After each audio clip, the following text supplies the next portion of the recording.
जय श्री राम, सत श्री अकाल, आदाब। मैं संजय द्विवेदी। आज मित्रों, जो हमारे देश में 18वें पीएम हमारे माननीय प्रधानमंत्री जी हैं, मोदी जी हैं। इससे पहले 17 प्रधानमंत्री और हुए, जिसमें गुजरानंदा जी एक्टिंग पीएम 2 बार बने, 15-15 दिन के लिए। 13 दिन के लिए माननीय हमारे अटल बिहारी वाजपेयी बने थे। जो प्रधानमंत्री बना देश में, माननीय मोदी जी भी बने हैं, शायद अपने हिसाब से अच्छा कार्य कर रहे होंगे। लेकिन सबसे बड़ी बात है, जब विदेशों में जाते हैं तो एक बड़ी बात बोलते हैं कि साहब इस देश में पैदा हुए गलती कर दी, या इस देश में इससे पहले कुछ नहीं हुआ था। तो बड़ा दुख लगता है। अगर 10 साल के आप कार्यकाल देखें, बाकी हमारे जो प्रधानमंत्री और रहे, जवाहरलाल नेहरू रहे हैं, इंदिरा गांधी रही हैं, मनमोहन सिंह जी रहे हैं, और हमारे मनमोहन सिंह अटल बिहारी वाजपेयी रहे, 6 वर्ष उन्होंने कार्यकाल किया। इसी तरह 4 वर्ष का कार्यकाल और प्रधानमंत्रियों ने किया। समस्या ये नहीं है कि आप एक प्रधानमंत्री पद पर होकर जब इस तरह की बात करते हैं तो बड़ा, इस देश में जो रह रहे हैं लोग, इस देश के जो नागरिक हैं, आम जनता है, मतदाता है, कहीं ना कहीं उनके ऊपर भी चोट लगती होगी। मैं तो अगर इस 10 साल कार्यकाल को अगर गणना करूं, अगर मैं अपनी नजर से देखूं, शायद आप लोग ना देख रहे होंगे, लेकिन आपको लोगों को याद होगा कि ईस्ट इंडिया कंपनी इस देश में आई थी, पानी के मतलब समुद्र किनारे से आई थी व्यापार करने। व्यापार करते करते करते करते उस ईस्ट इंडिया कंपनी ने अपनी जड़ें इतनी मजबूत कर ली कि आखिरकार देश पे हमारे कब्जा कर लिया। 200-2.25 साल जो हमारे पूर्वज बताते हैं, 2-2.25 साल उन्होंने राज्य किया। बड़ी मुश्किल में 1947 को जब हमारे महात्मा गांधी जी और हमारे भगत सिंह, चंद्रशेखर आजाद, सुभाष चंद्र बोस जी, बहुत सी तमाम हस्तियां ऐसी थी जो जब उन्होंने लड़ाई लड़ी है, तब जाके इस देश को हम लोग आजाद कर पाए। देश आजाद हुआ, महात्मा गांधी जी ने पाकिस्तान, चूंकि जिन्ना ने बात रख दी थी, ये पहले से भी मांग चल रही थी, नहीं भारत पाकिस्तान टुकड़े होने चाहिए, टुकड़े हो गए। टुकड़े होने के बाद क्या हुआ कि 50 करोड़ की मांग रख दी, लेकिन जवाहरलाल नेहरू जी थे और हमारे जो नेता थे, सरदार वल्लभ भाई पटेल थे, सबने मना कर दिया, हम 50 करोड़ नहीं देंगे। तो माननीय महात्मा गांधी जी ने आमरण अनशन शुरू किया, जिसे सत्याग्रह बोलते हैं हम लोग। आज भी उसी परिपाटी पे देश चलता है। अगर कुछ मांग मनमानी होती है तो अनशन वगैरह करते हैं, धरना प्रदर्शन करते हैं। वो शायद इस 10 साल में छूट नहीं थी, लेकिन पहले छूट थी। तो उन्होंने किया, आमरण अनशन किया, तो 50 करोड़ रुपए उनको दे दिए गए। 1947 में जवाहरलाल नेहरू प्रधानमंत्री बन गए। 16 साल करीब वो प्रधानमंत्री रहे हैं। 16 साल तक उन्होंने राज्य किया। अब आप देखिए, 16 साल उन्होंने राज्य किया, तो 16 साल में उन्होंने देश में उनको क्या उस समय मिला था। जो आज रेलवे लाइन हम देख रहे हैं, इसकी स्थापना जो अंग्रेजों ने की थी 1853 में, वो इसलिए की थी कि उनको आने जाने की सुविधा मिल सके।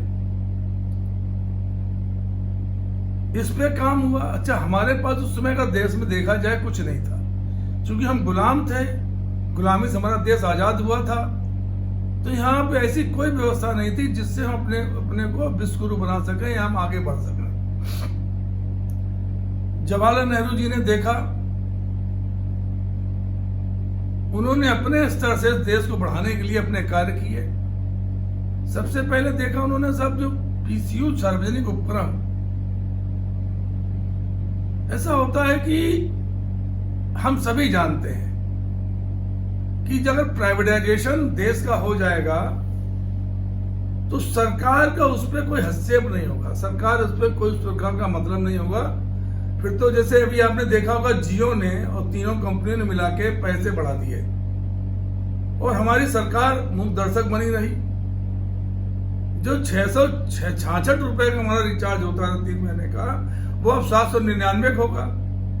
तो ये जो पैसे का जोर, जो पैसे का भार पड़ा है, वो तो मध्यम वर्गीय के लिए पड़ा ना, लेकिन देखने वाला कोई नहीं है।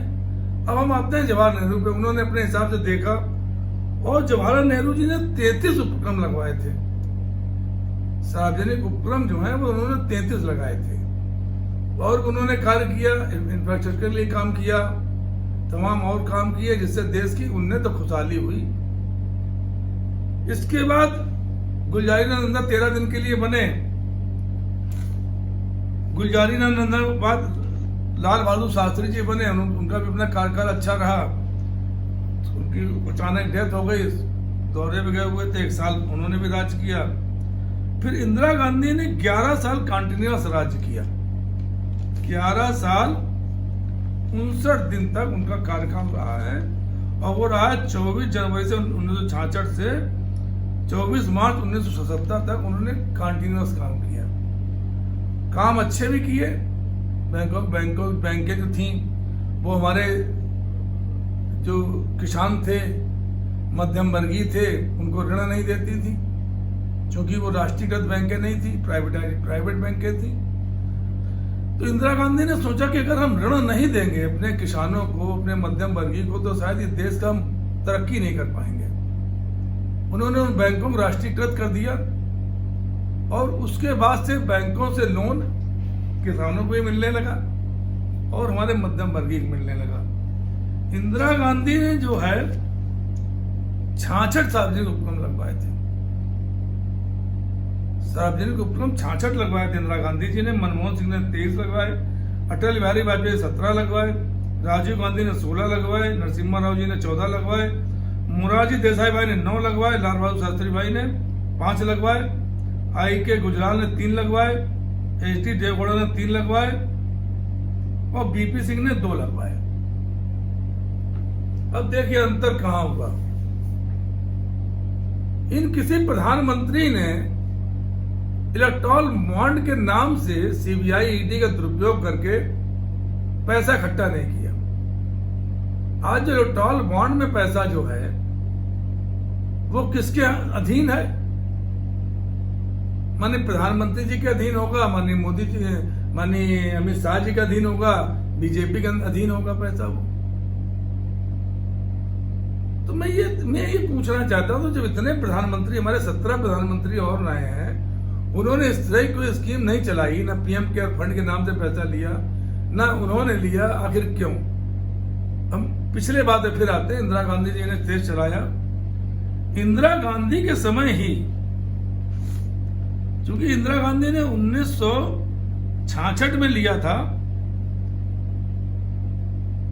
65 में बार हुई, 71 में बार हुई, 99 में कारगिल युद्ध हुआ, 99 में हमारे अटल बिहारी वाजपेयी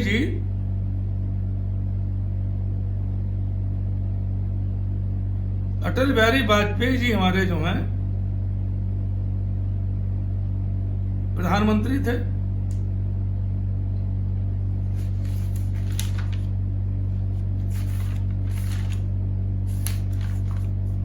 कारगिल युद्ध हुआ,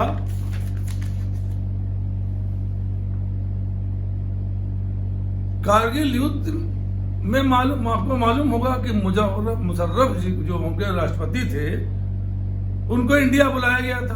माननीय अटल बिहारी वाजपेयी ने विदेशी नीति के तहत उनको बुलाया, और उसके बाद कारगिल युद्ध हो गया। मैं उस पर आता हूँ। 71 में इंदिरा गांधी के, अभी तो देखिए माननीय मोदी जी हैं, ना कोई युद्ध हो रहा ना कुछ, जबकि चीन जो है निरंतर, की चीन से भी 1962 में युद्ध हो चुका है। 1962 में चीन के साथ भी युद्ध हुआ है, और चीन अभी भी जो है वो सीमाएं कब्जा, उस समय जवाहरलाल नेहरू जी प्रधानमंत्री थे, चीन अभी भी हमारी सीमाओं पर कब्जा कर रहा है। लेकिन प्रधानमंत्री जी हमारे माननीय नरेंद्र मोदी जो वर्तमान में है, वो ढुलमुल रवैया उनका कोई बात नहीं, अपनी स्टाइल है। तो मैं इस पे आता हूं। 1971 के युद्ध में 90,000 सिपाहियों को कैद कर लिया था हमारी भारतीय सेना ने। देखिए, भारतीय सेना का गौरव जब से सेना बनी हमारी, वो दिन है, वो आज का दिन है। कोई प्रधानमंत्री जी वो करा के और अपनी बढ़ाई करने लगे, शायद ऐसा किसी प्रधानमंत्री ने नहीं किया। इस बीच आपने देखा होगा, टीबी भी हुआ, पीलिया हुआ, तमाम ऐसे जो आपके बीमारियां थी, चेचक, हैजा और तमाम बीमारियां हुई, और सबके लिए बनाया गया, सबके लिए वैक्सीन बनी। लेकिन किसी प्रधानमंत्री ने वैक्सीन के ऊपर अपनी फोटो नहीं लगवाई। आज तो मैं ये देख रहा हूं, जो 80 करोड़ लोगों को जो अनाज दिया जा रहा है, उसमें माननीय प्रधानमंत्री जी की फोटो जा रही है। तो किसी प्रधानमंत्री ने इस तरह कोई कार्य नहीं किया, और उन्होंने जो देश की सेवा होती है, उस संकल्प के साथ काम किया। मैं कोई माननीय नरेंद्र मोदी जी की बुराई नहीं कर रहा हूं, लेकिन जब मैं कामों का आकलन कर रहा हूं निष्पक्षता से, तो उसमें जो चीजें दिखाई पड़ रही है, मैं उन तथ्यों में बात कर रहा हूं आपसे। मैं कोई यह नहीं कह रहा हूं नहीं प्रधानमंत्री जी क्या किया क्या नहीं किया। जैसे मैं कह रहा था सार्वजनिक उपक्रम थे, तो जो बाकी प्रधानमंत्री जो हमने लिस्ट आपको गिनाई अभी, करीब 190 भारतीय उपक्रम लगे गए, सार्वजनिक उपक्रम लगाए गए। नरेंद्र मोदी जी ने एक भी सार्वजनिक उपक्रम नहीं लगाया, और 23 सार्वजनिक उपक्रम उन्होंने प्राइवेटाइज कर दिए।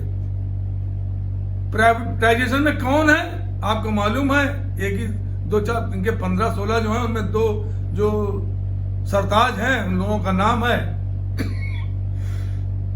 उनके नाम कर दिए गए। उसी के तहत आपका आता है एयरपोर्ट, आता है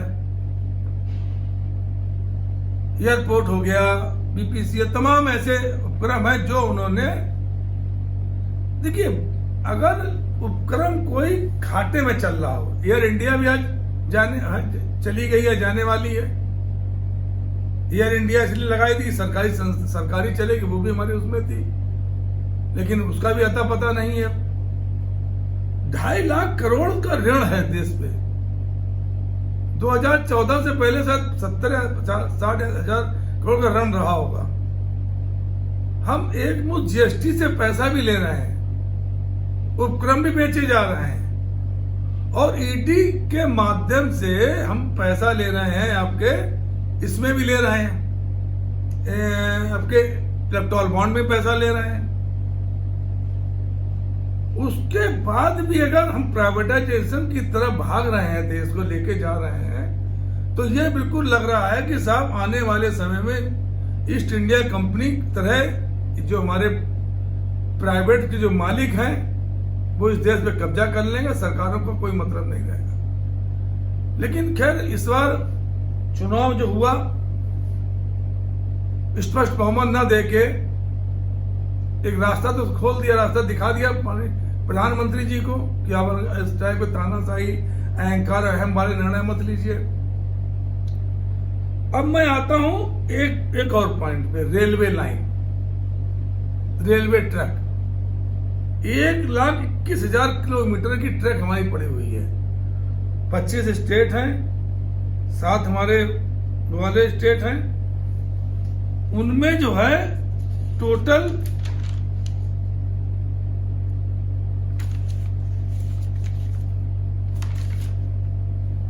2500 स्टेट में हमारे रेलवे लाइन पड़ी हुई है। 7 इंटीरियर वाले जो हैं उनमें पड़ी हुई है। रेलवे जब अंग्रेज गए थे यहां से, उसमें कोयले की लाइन चल रही थी। देखिए 1950 के बाद जो है रेलवे में भी निरंतर सुधार चल रहा है।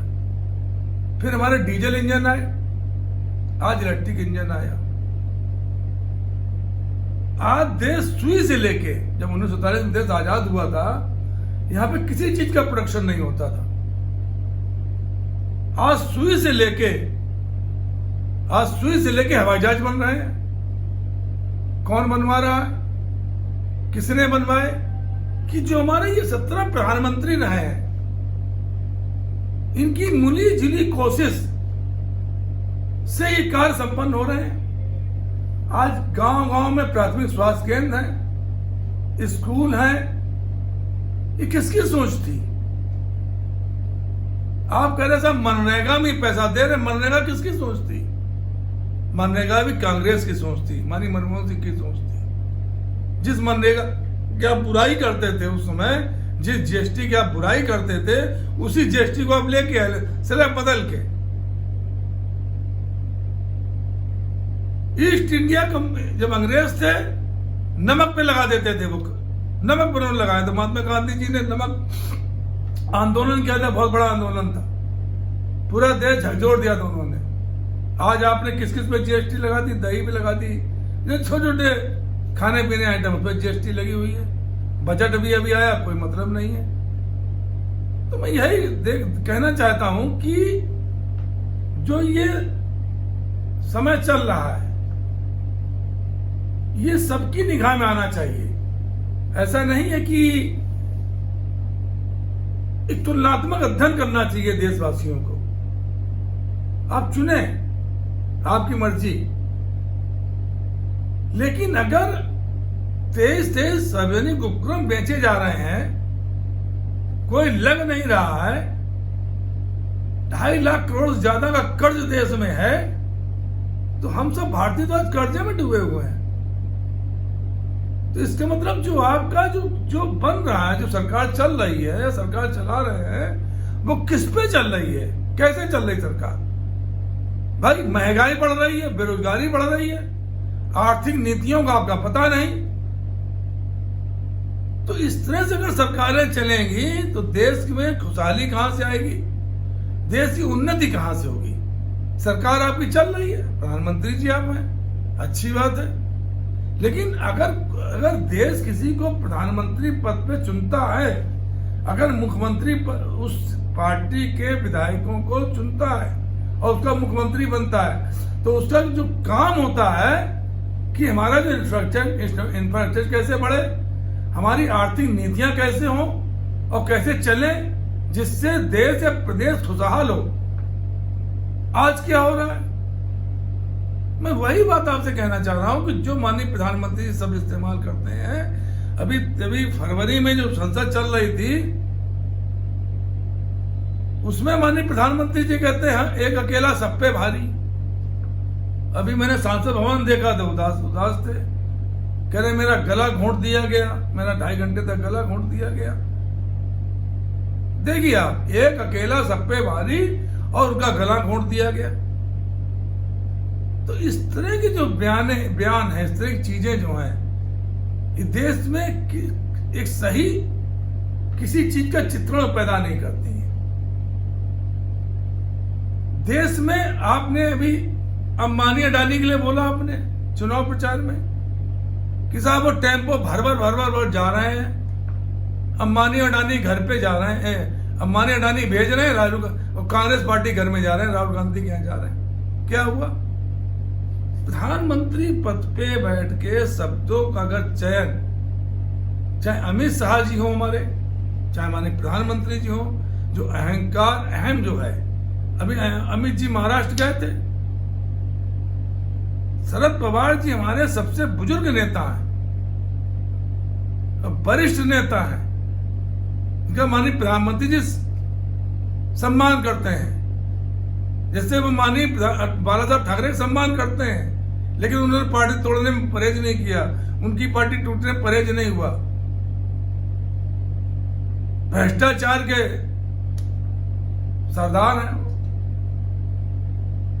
चलिए, ये तो हम एक बार बात कर चुके हैं, इस पे बात नहीं करेंगे। तो आपने एक चीज देखी होगी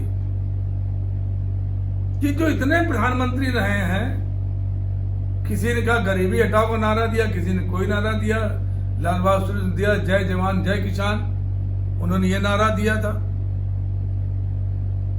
हमें अब तक माननीय नरेंद्र मोदी जी का नारा नहीं समझ में आया, सबका साथ सबका विकास सबका विश्वास, ये तो नारा दिया। लेकिन इन्हीं के कार्यकाल में एक संप्रदाय में हमेशा आक्रमण होता रहता है। क्यों? इन्हीं के कार्यकाल में महात्मा गांधी के जिन्होंने मारा उनकी महिमा मंडन होता रहता है। क्यों? ये चीजें जो है, ये चीजें दिखाती हैं और समझाती हैं। मैंने जो बात अभी बताई आपसे कि देश का जो 2014 से पहले जो विकसित भारत बना, जिसमें सुई से लेके हवाई जहाज बन रहे हैं, तो क्या हम इस देश में पैदा गलत हो गए? ये कहना क्या माननीय प्रधानमंत्री जी का उचित था? ये इस तरह के शब्द, वो भी विदेश धरती पे जाके कहना उचित नहीं है। भारत विकसित हुआ है। निश्चित ये बात जान लीजिए कि जो भी प्रधानमंत्री बनता है, जो मुख्यमंत्री बनता है, उसे देश के विकास, देश की खुशहाली, देश की उन्नति के बारे में सोचना चाहिए, समझना चाहिए कि देश हमारा कैसे आगे बढ़े। पार्टियास्टी से, तानाशाही से, अहंकार से, अहम से कोई भी देश नहीं चलाया जा सकता है। अकेला चलो की राजनीति से कोई देश नहीं चलाया जा सकता है। तो मैं फिर कहूंगा कि देश में जो भी प्रधानमंत्री हो या माननीय नरेंद्र मोदी जी हैं, उनसे मेरा आग्रह है कि वो देश को खुशहाल बनाए, देश को उन्नत बनाए, और इससे पहले जितने प्रधानमंत्री रहे हों उनके बारे में पूरा पढ़ लें, समझ लें कि उन्होंने भी प्रगति के रास्ते में इस भारत को आगे बढ़ाया है। और वही आशा इस देश की जनता आपसे करती है कि इस देश की जनता को प्रगति दीजिए, खुशहाली दीजिए, उन्नति दीजिए, और महंगाई, बेरोजगारी का जो एक भूत सवार है देश पे, उसको खत्म करने में अपना जो है बहुमूल्य समय लगाइए। नमस्कार। अगर मेरा ये सही लगा हो तो कृपया शेयर करें, लाइक करें, सब्सक्राइब करें। जय श्री राम, जय हिंद, जय भारत।